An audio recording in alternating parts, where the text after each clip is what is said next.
Egypt में 138 pyramid है जिन्होंने पिछले 4500 सालों से अर्थक्वेक और तेज़ हवाओं का सामना किया है, लेकिन इनमें से एक भी पिरामिड इधर से उधर तक नहीं हुआ। इनमें से सबसे ऊंचा पिरामिड है the great pyramid of Giza और ये पिरामिड 13 एकड़ में फैला हुआ है। एक रिपोर्ट के मुताबिक इस पिरामिड में तकरीबन 23 लाख बड़े पत्थरों का इस्तेमाल किया गया है, जिनमें से कुछ पत्थरों का वजन 50 टन से भी ऊपर है।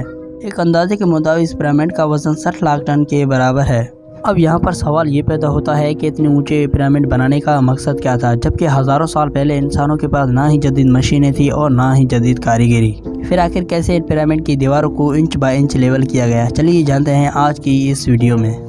दोस्तों, कई सालों से रिसर्च टीम इस पिरामिड की टेक्निक जानने की कोशिश कर रही है कि आखिर कैसे पिरामिड की हर size exactly north, south, east और वेस्ट बगैर किसी कंपास के सेट की गई होगी।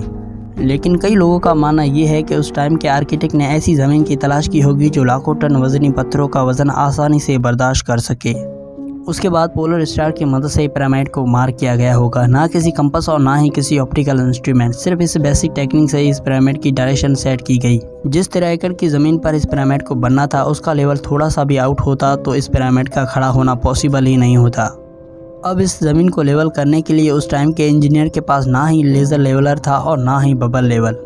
एक्सपर्ट का मानना यह है कि कंस्ट्रक्शन साइट के चारों साइड पर खड्डा करके उसमें पानी डाला गया होगा और फिर एक साइड के पानी के लेवल से दूसरे साइड के पानी के लेवल को मैच किया गया होगा। अब बारी थी कंस्ट्रक्शन स्टार्ट करने की, जिसके लिए लाखों टन वजनी पत्थर रिक्वायर्ड थे। लेकिन ये पत्थर काटने के लिए ना ही उनके पास ग्राइंडर थे और ना ही जैक हैमर्स, लेकिन फिर भी उन्होंने वो पत्थर काटे भी और उसे स्क्वायर या रेक्टेंगल शेप भी दिया, सिर्फ और सिर्फ इस हथियार की मदद से। पिरामिड की कंस्ट्रक्शन में इस्तेमाल होने वाली चैनी सिर्फ कॉपर से ही नहीं बनी थी, क्योंकि उनको ये मालूम था कि कॉपर नरम होता है और वो पत्थर नहीं काट सकता। इसके लिए उसमें एक केमिकल आर्सेनिक भी इस्तेमाल किया गया था। कॉपर और आर्सेनिक से बनाई जाने वाली छेनी की मदद से ही पत्थरों को तोड़ा जाता था। उस पत्थर की कटाई गीज़ा से 250 किलोमीटर दूर टोरा के शहर में हो रही थी। अब मसला था ये पत्थर गीज़ा तक ट्रांसपोर्ट करने का। एक एक पत्थर 50 टन वजनी था और टोटल पत्थरों की तादाद 23 लाख थी। इतना वजन ट्रांसपोर्ट करने के लिए उस दौर में ना ही कोई जानवर काम आ सकता था और ना ही उनके पास ट्रक मौजूद थे। हैरत अंगेज तौर पर यह काम वर्कर्स और कश्तियों की मदद से किया गया था। इसमें टोरा और गीज़ा के बीच में मौजूद रिवर का फ़ायदा उठाया गया। एक्सपर्ट का मानना यह है कि ये काम इतना आसान नहीं था। शिप्स में इतने बड़े पत्थर की लोडिंग और अनलोडिंग में तकरीबन 500 लेबर की टीम लगाई गई थी। एक्सपर्ट को अपने कई सवालों के जवाब तो मिल गए थे। अब मसला ये था कि पत्थर आखिर इतनी ऊंचाई तक पहुंचाए कैसे गए थे। या तो ये स्पाइरल ट्रैक के जरिए गए होंगे या फिर जिंग-जैंग तरीके से।